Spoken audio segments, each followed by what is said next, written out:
आपका यूनिक प्रज्ञान यूट्यूब परिवार में हार्दिक स्वागत है, वंदन है, अभिनंदन है। प्यारे साथियों, आज के इस पाठचर्या में हम लोग सामान्य हिंदी के कुछ महत्वपूर्ण प्रश्नों का करने वाले हैं अध्ययन। और यह प्रैक्टिस सेट आपको टीएसटी, पीएसटी, जीआईसी प्रवक्ता, यूजीसी नेट के अलावा सामान्य हिंदी के अंतर्गत पूछे जाने वाले प्रश्न, चाहे वो वनडे एग्जाम का कोई भी एग्जाम हो, सबके लिए समान रूप से लाभकारी साबित होने वाला है। इस प्रैक्टिस सेट को हल करना प्रारंभ करें। इससे पूर्व वीडियो को लाइक और शेयर कर दें। चैनल पर अगर पहली बार होंगे तो चैनल को सब्सक्राइब कर लेंगे। तो बिना समय गवाए साथियों, प्रारंभ करेंगे पाठचर्या और देखेंगे प्रैक्टिस सेट का पहला प्रश्न। निम्नलिखित शब्दों में वर्तनी की दृष्टि से कौन सा शब्द अशुद्ध है, इसका आपको जवाब बताना है। तो इसमें अगर आपने विकल्प बी को सेलेक्ट किया तो बिल्कुल राइट आंसर। अगला प्रश्न है कि निम्नलिखित में से कौन सा शब्द अमृत का एक पर्याय नहीं है, इसका आपको जवाब बताना है। तो सुधा, मधु और अमीय तीनों ही अमृत के पर्यायवाची हैं। आपने सेलेक्ट किया विकल्प डी, रसाल, तो सही उत्तर के साथ हैं। अगला प्रश्न है कि निम्नलिखित वाक्यों में संबंध कारक वाले वाक्य की पहचान करना है आपको। और इसका उत्तर अगर आपने चयनित किया है प्रश्न संख्या 3 का बी कि राधा का कुत्ता बहुत तेज दौड़ता है, तो बी विकल्प बिल्कुल सही जवाब है आपका। अगला प्रश्न है कि निम्नलिखित वाक्य में रेखांकित किए हुए भाग में कौन सा पदबंध है, इसका आपको जवाब बताना है। और इस प्रश्न का उत्तर अगर आपने चयनित किया है विकल्प बी, संज्ञा, तो बिल्कुल राइट आंसर है। क्योंकि देश भर के युवा अब बेरोजगार नहीं रहेंगे, तो इसमें जो है देश भर के युवा शब्द जो है यह संज्ञा है। आइए बढ़ते हैं अगले प्रश्न की तरफ। और प्रश्न संख्या 5 है कि निम्न में से कर्मवाच्य का उदाहरण कौन सा है।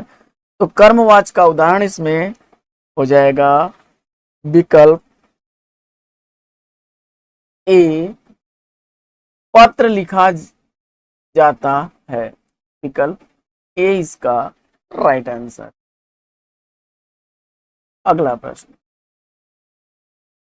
अगला प्रश्न है कि निम्न में से स्त्रीलिंग शब्द कौन सा है। स्त्रीलिंग शब्द आपको चयन करना है और अगर उत्तर में आपने चयन किया वेदना विकल्प ए को, तो राइट आंसर है आपका।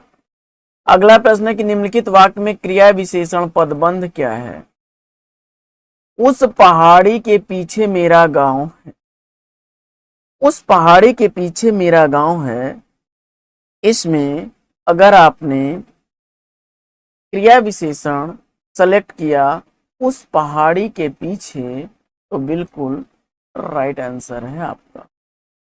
ए विकल्प इसका राइट आंसर। अगला प्रश्न है कि वियोग श्रृंगार की कितनी दशाएं मानी जाती हैं। तो आप जानते हैं कि वियोग श्रृंगार की दशाओं की संख्या 10 मानी जाती है। सी विकल्प इसका राइट आंसर। अगला प्रश्न है कि निम्नलिखित में से क्या प्रशंसा सूचक विस्मयादिबोधक अव्यय नहीं है, इसका आपको जवाब बताना है। और इस प्रश्न का उत्तर अगर आपने चयनित किया विकल्प सी, बाप रे बाप, तो बिल्कुल राइट आंसर है आपका। अगला प्रश्न है कि बोरौ सबय रघुवंश कुठार की धार में बारन बाजी सरथई पान की वायु उड़ाए के लक्षण लक्ष्य करऊं अरिहा समरथ हैं। ये पंक्तियां किस रस का उदाहरण है। तो ये पंक्तियां रौद्र रस का उदाहरण है। इसका स्थायी भाव क्रोध होता है। ये विकल्प इसका राइट आंसर। अगला प्रश्न है कि उपविराम चिन्ह इसमें से कौन सा है। और उपविराम चिन्ह विकल्प डी और सी तो ऐसे ही कट हो जाएंगे आपके। अब बचा ए और बी, तो इसमें भी आपने जो है सेलेक्ट किया विकल्प बी को छोड़ करके ए को, तो राइट आंसर। अगला प्रश्न है, कबीर दास, तुलसीदास, सूरदास आदि कौन से काल के संत कवि हैं? इसका आपको जवाब बताना है। और इस प्रश्न का उत्तर अगर आपने चयनित किया है विकल्प बी भक्ति काल, तो बिल्कुल राइट आंसर। अगला प्रश्न है कि अजंत के लिए सही संधि विच्छेद को चुनिए। अजंत शब्द के लिए सही संधि विच्छेद क्या होगा, इसका आपको जवाब बताना है। और इस प्रश्न का उत्तर अगर आपने अच धन अंत सेलेक्ट किया है, सी विकल्प बिल्कुल सही जवाब। अगला प्रश्न है कि किसका प्रयोग सदैव एक वचन में होता है? तो इसमें प्रश्न संख्या 14 का अगर उत्तर आपने प्रत्येक सेलेक्ट किया है, बिल्कुल राइट आंसर है। अगला प्रश्न है कि निम्नलिखित में से कौन सा शब्द क्षणिक का विलोमार्थी है? तो क्षणिक का विलोमार्थी शब्द आपको बताना है। और इसका उत्तर अगर आपने चयनित किया है विकल्प बी शाश्वत को, तो राइट आंसर है। अगला प्रश्न है कि यद्यपि वह बीमार था परंतु वह मेला गया, वाक्य में त्रुटियों का सुधार करना है आपको। और इसमें अगर आपने सेलेक्ट किया यद्यपि वह बीमार था तथापि वह मेला देखने गया, तो बिल्कुल सही जवाब है आपका। अगला प्रश्न है कि माला फेरत जुग भया, गया न मन का फेर, कर का मन का डार के, मन का फेर। इन पंक्तियों में अलंकार कौन सा है? और इस प्रश्न का उत्तर अगर आपने यमक अलंकार चुना है, तो आपने सही चुना है। अगला प्रश्न है कि निम्नलिखित में से कौन सा शब्द हास्य का विलोमार्थी है? हास्य का विलोमार्थी, हास्य का अर्थ हंसना होता है। और इसका विलोम अगर आपने चयन किया है रुदन यानी रोना, सी विकल्प को, तो राइट आंसर है आपका। अगला प्रश्न है कि निम्न में अनिश्चयवाचक सर्वनाम कौन सा है? तो इसका उत्तर आपने चयनित कर लिया होगा विकल्प डी को, तो राइट आंसर चयन किया है आपने। अगला प्रश्न है कि उपर्युक्त के लिए सही संधि विच्छेद को चुनिए। तो इसमें से सही संधि विच्छेद को चयन करना है। और इस प्रश्न का उत्तर अगर आपने ऊपरी धन उक्त उपर्युक्त सेलेक्ट किया है, तो बिल्कुल राइट आंसर है आप। अगला प्रश्न है कि दिए गए वाक्यों में जिस अंश में त्रुटि हो उसे ए बी सी से इंगित कर दीजिए। कोई त्रुटि न होने पर उत्तर डी का चयन करना है। कृपया आप यह बताने की कृपा करें कि दिल्ली कब चलना है। तो इसमें अगर कोई त्रुटि है तो उसके लिए आप उस विकल्प को चयन करिए, अन्यथा डी विकल्प का चयन करिए। इसमें अगर आपने विकल्प ए को चुना है, तो राइट आंसर। अगला प्रश्न है कि दुम दबाकर भागना मुहावरे का अर्थ क्या होगा? का अर्थ निम्न विकल्पों में से चयन करना है आपको। और इसका उत्तर अगर आपने चयनित किया है डर कर भाग जाना, तो सी विकल्प बिल्कुल राइट आंसर। अगला प्रश्न है कि कौन सा वाक्य सातत्य बोधक भविष्य काल में है? तो इसका उत्तर अगर आपने चयनित किया है विकल्प ए को, तो बिल्कुल राइट आंसर है आपका। जवान देश की सेवा करते रहेंगे। अगला प्रश्न है कि टेस्टिमोनियल का हिंदी अनुवाद क्या होगा? और इसका उत्तर अगर आपने चयनित कर लिया है प्रमाण पत्र, तो बिल्कुल राइट आंसर। अगला प्रश्न है कि कालिंदी का पर्यायवाची इसमें से क्या होगा? तो इसमें अगर यमुना आपने सेलेक्ट किया है तो आप सही उत्तर के साथ हैं। अगला प्रश्न है कि बढ़ा चढ़ाकर कही गई बात के लिए एक शब्द निम्न में से कौन सा होगा, और आपने अतिशयोक्ति विकल्प डी का चयन किया तो बिल्कुल राइट आंसर। प्रश्न संख्या 27 है कि वृत्तीय आकार वेश बोली चेष्टा व्यवहार आदि के वर्णन से उत्पन्न होता है, तो इसका राइट आंसर क्या होगा। प्रश्न संख्या 27 का उत्तर हो जाएगा हास्य रस, विकल्प ए इसका राइट आंसर।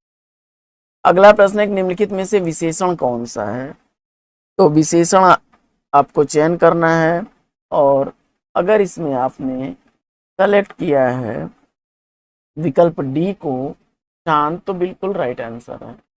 अगला प्रश्न है किस छंद के प्रत्येक चरण में 28 मात्राएं होती हैं, 14 तथा 16 मात्राओं पर यति होती है, तो इसका जवाब हो जाएगा हरिगीतिका छंद, विकल्प सी इसका राइट आंसर। अगला प्रश्न है कि निस उपसर्ग से बना शब्द निम्न में से कौन सा है। निस उपसर्ग से बना शब्द निम्न में से कौन सा है, और इसका उत्तर अगर आपने चयनित किया है विकल्प बी निष्पाप, तो राइट आंसर। अगला प्रश्न है कि सर्प के लिए सही पर्यायवाची वाले शब्दों का चयन करना है, तो सब सर्प के लिए इसमें ब्याल भुजंग उरग, विकल्प बी बिल्कुल सही जवाब है। अगला प्रश्न है कि हिंदी भाषा में निम्नलिखित में से कौन सा शब्द फ्रेंच भाषा से लिया गया है, और इस प्रश्न का उत्तर अगर आपने चयनित किया कारतूस शब्द, तो बिल्कुल राइट आंसर। अगला प्रश्न है कि नीलकंठ में कौन सा समास है, तो नीलकंठ में समास आपको बताना है, और इसका उत्तर अगर बहुव्रीहि आप सेलेक्ट कर रहे हैं, नीला है कंठ जिसका अर्थात शिव, तो बिल्कुल राइट आंसर है आपका। अगला प्रश्न है कि रेखांकित का सही सामासिक विग्रह निम्न में से कौन सा है, तो इसका जवाब हो जाएगा रेखा से अंकित, विकल्प। अगला प्रश्न है कि भरत मुनि ने रसों की संख्या कितनी मानी है, ध्यान दीजिएगा।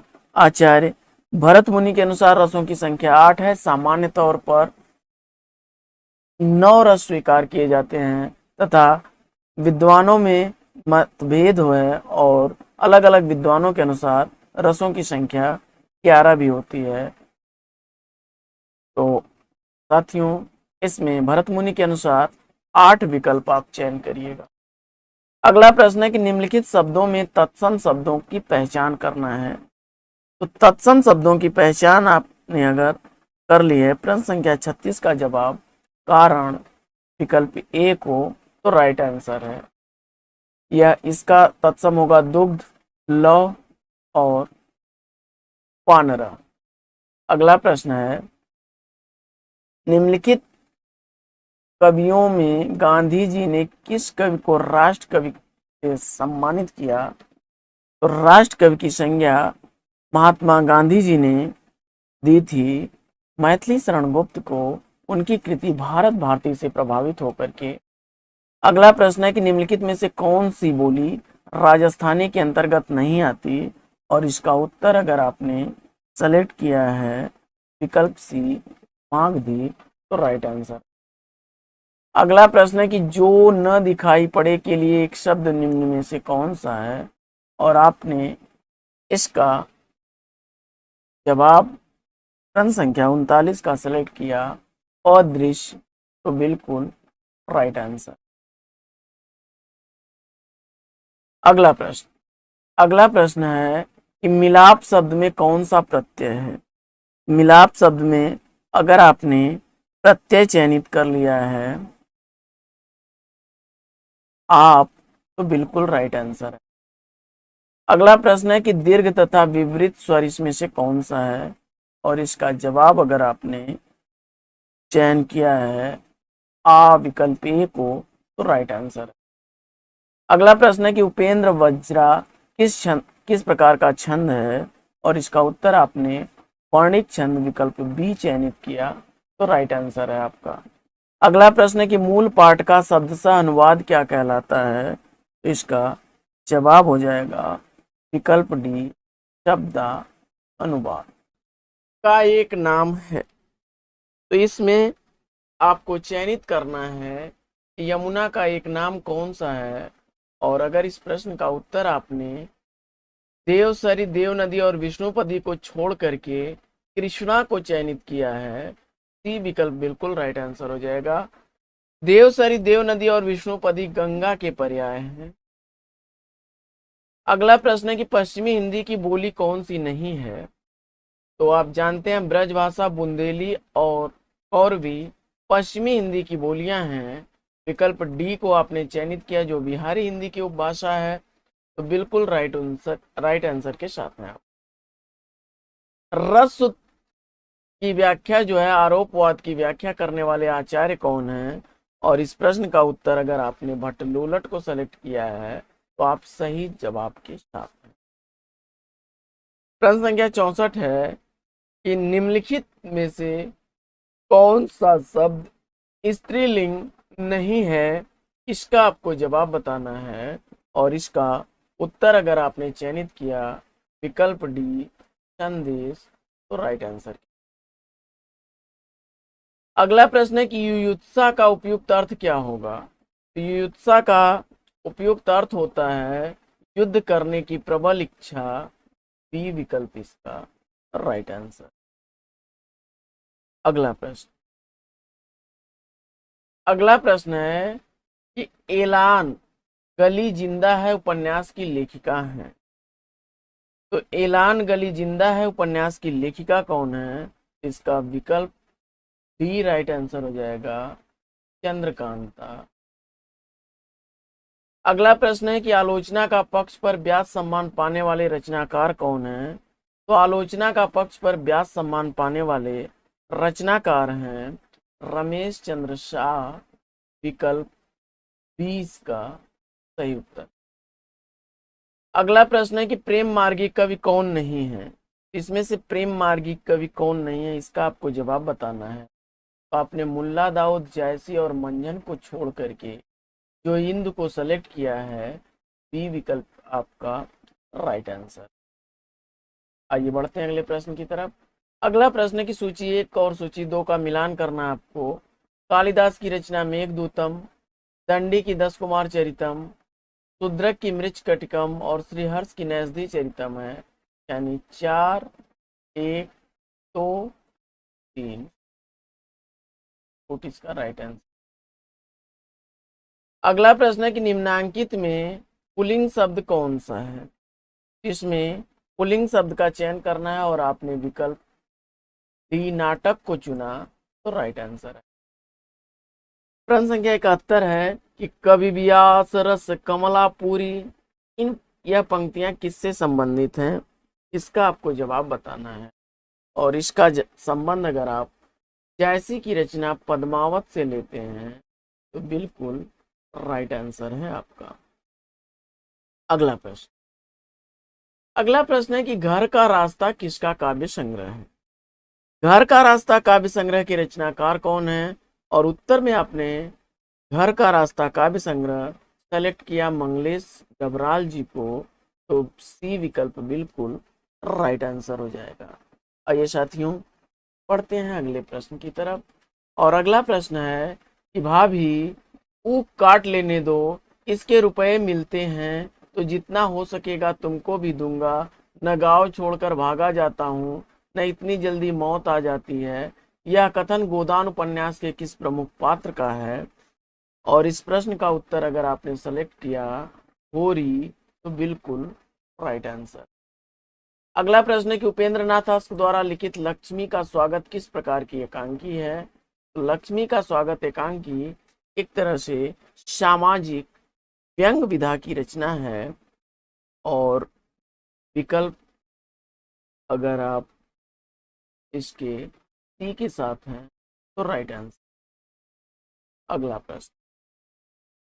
अगला प्रश्न है कि निराला की पंचवटी प्रसंग कविता जो है यह कैसी कविता है? और इसका उत्तर अगर आपने चयनित किया है एक लंबी कविता के रूप में, तो सी विकल्प इसका बिल्कुल सही जवाब है। अगला प्रश्न है कि घोड़ा तेज दौड़ता है, वाक्य में तेज क्या है? तो घोड़ा तेज दौड़ता है, इस वाक्य में तेज क्रिया विशेषण है, सी विकल्प इसका राइट आंसर। अगला प्रश्न है कि कवि रत्न का पूरा नाम क्या है? तो कवि रत्न का पूरा नाम सत्यनारायण कवि रत्न है, बी विकल्प इसका राइट आंसर। अगला प्रश्न है कि भारत मित्र पत्रिका कहाँ से प्रकाशित होती थी? भारत मित्र पत्रिका का जो प्रकाशन है वह कलकत्ता से होता था, विकल्प अगर डी के साथ आप हैं तो राइट आंसर। अगला प्रश्न है कि जीने के लिए कहानी संग्रह के रचनाकार कौन? और इसका उत्तर अगर आपने राहुल सांकृत्यायन विकल्प डी को चुना तो राइट आंसर है आप। अगला प्रश्न है कि शकुंतला की अंगूठी किसका नाटक है? तो शकुंतला की अंगूठी नाटक के नाटककार कौन है? और इसका उत्तर आपने सेलेक्ट कर लिया है सुरेंद्र वर्मा को, ई विकल्प सही उत्तर। अगला प्रश्न है कि अधूरी आवाज किसका नाटक है? अधूरी आवाज नाटक के नाटककार कौन है? इसका आपको जवाब बताना है और आपने कमलेश्वर उत्तर में चयनित किया विकल्प भी, तो सही उत्तर के साथ है। अगला प्रश्न है कि शैतान किसका एकांकी संग्रह है? तो शैतान किसका एकांकी संग्रह है, इसका आपको जवाब बताना। द्विसंधान काव्य विकल्प ए इसका राइट आंसर है, विकल्प ए इसका सही जवाब हो जाएगा, द्विसंधान काव्य। अगला प्रश्न है कि डाकघर शब्द कैसा है? तो डाकघर शब्द हाइब्रिड संकर शब्द है, विकल्प सी इसका सही उत्तर है। अगला प्रश्न है कि शुक्ल का निबंध कविता क्या है, किस पत्रिका में प्रकाशित हुआ? तो आचार्य शुक्ल जी का निबंध कविता क्या है, यह सरस्वती पत्रिका में प्रकाशित हुआ था, सी विकल्प इसका सही उत्तर। अगला प्रश्न है कि स्वर्ग में संधि का नाम है? स्वर्ग में संधि का नाम के कौन सी संधि है, यह आपको बताना है। और अगर आपने विसर्ग सेलेक्ट किया है बिल्कुल राइट आंसर के। अगला प्रश्न है कि शशांक का संधि विच्छेद क्या होगा? तो शस धन अंक शशांक बनेगा, विकल्प बी के साथ आप बिल्कुल राइट आंसर। अगला प्रश्न है कि कल की चिंता वे करें जो बेरोजगार हैं, यह वाक्य कैसा है? तो जवाब हो जाएगा प्रगतिशील लेखक संघ की स्थापना कब हुई, इसका आपको जवाब बताना है। और इसका उत्तर अगर आपने चयनित किया विकल्प सी 1936 ईस्वी, तो बिल्कुल राइट आंसर है। अगला प्रश्न है कि निम्न पंक्तियां किस प्रसिद्ध कविता से उद्गृत हैं, इसका आपको जवाब बताना है। और इसका उत्तर अगर आपने चयनित कर लिया विकल्प ए वीणा, तो बिल्कुल राइट आंसर है आपका। अगला प्रश्न है कि नीचे दिए गए विकल्पों में से तद्भव शब्द का चयन कीजिए। तो इन विकल्पों में तद्भव शब्द आपका कौन सा है, इसका आपको जवाब बताना है। और इस प्रश्न का उत्तर अगर आपने चयनित किया है रास विकल्प डी को, तो राइट आंसर आते हैं। अगला प्रश्न है कि सुषुप्त का संधि विच्छेद क्या होगा? तो सुषुप्त शब्द का संधि विच्छेद आपको बताना है। और इसका उत्तर अगर आपने चयनित किया विकल्प ए सुधन सुप्त, बिल्कुल राइट आंसर है। अगला प्रश्न है कि देवैश्वर्य में संधि कौन सी है? तो देवैश्वर्य में संधि अगर आपने चयनित किया है वृद्धि संधि, तो सी विकल्प इस राइट आंसर। अगला प्रश्न है कि पठंतु रूप का लकार क्या है? तो जवाब इसमें क्या बनेगा? लोट लकार विकल्प। अगला प्रश्न है कि बनवीर दासी पुत्र था का संस्कृत मूल क्या बनेगा? तो इसका राइट आंसर बनेगा वनवीर दास्या पुत्र आसीत, विकल्प 30 का सही जवाब है। अगला प्रश्न है कि तत्सम शब्द का चयन कीजिए। तो इसमें से तत्सम शब्द का चयन करना है और इसका उत्तर अगर आपने चयनित किया विकल्प ए कमल को, तो राइट आंसर के साथ है। अगला प्रश्न है कि सही विकल्प का चयन कीजिए। इसमें से सत्य विकल्प कौन सा है? सही विकल्प कौन सा है? सत्य का आपको खंड किया गया है, विच्छेद किया गया है। तो इसमें तो ओ तो य ओ, और यहाँ भी है स ओ त य और यानी इसके दोनों ही विकल्प सही हैं। 99 प्रश्न संख्या का विकल्प बी और सी दोनों सेम है, दोनों ही सही।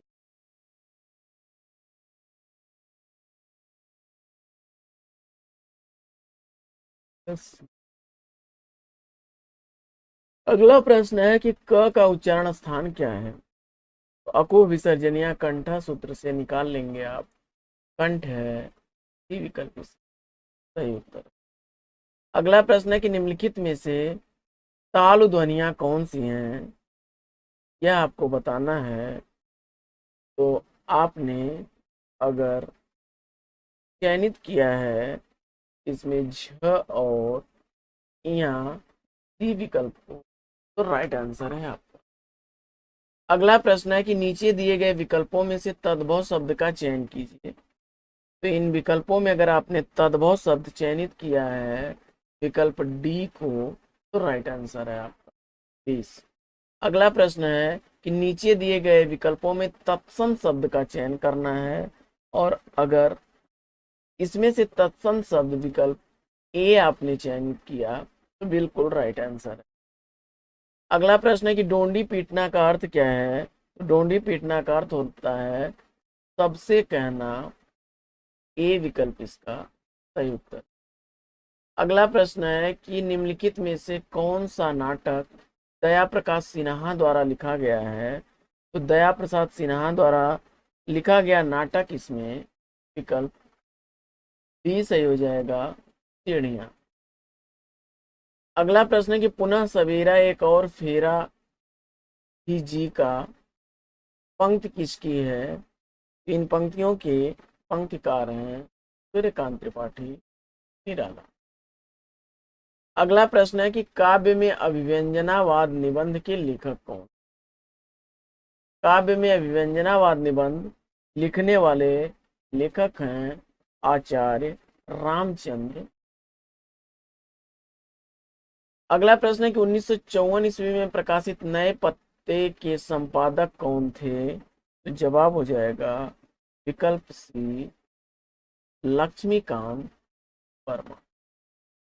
अगला प्रश्न है कि कबाड़ी का तराजू के रचनाकार कौन है?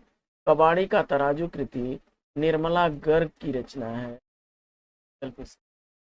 Right answer. अगला प्रश्न है कि प्रयाग नारायण त्रिपाठी किस सप्तक के संकलित कवि हैं? प्रयाग नारायण त्रिपाठी जी किस सप्तक के कवि हैं? और उत्तर में अगर आपने तीसरा सप्तक सेलेक्ट किया तो बिल्कुल राइट आंसर। अगला प्रश्न है कि चक्रपाणी शब्द निम्न में से किससे संबंधित है? इसका आपको जवाब बताना है और इस प्रश्न का उत्तर अगर आपने चयनित किया है विकल्प बी योग ऋण, तो राइट आंसर के साथ है। अगला प्रश्न है कि वैज्ञानिक तथा तकनीकी शब्दावली आयोग की स्थापना कब हुई? और इस प्रश्न का उत्तर अगर आपने चयनित किया सन 1961 ईस्वी, तो राइट आंसर के साथ है। अगला प्रश्न है कि नहर शब्द कैसा शब्द है? तो नहर शब्द अरबी भाषा का शब्द है, विकल्प 20 में राइट आंसर। अगला प्रश्न है कि हिंदुस्तान के संपादक थे, हिंदुस्तान के संपादक थे राजा रामपाल सिंह, विकल्प सही उत्तर। अगला प्रश्न है कि मिथ्या प्रशंसा के फेर में नहीं पड़ना चाहिए, यह लोकोक्ति क्या है? तो इसमें जो है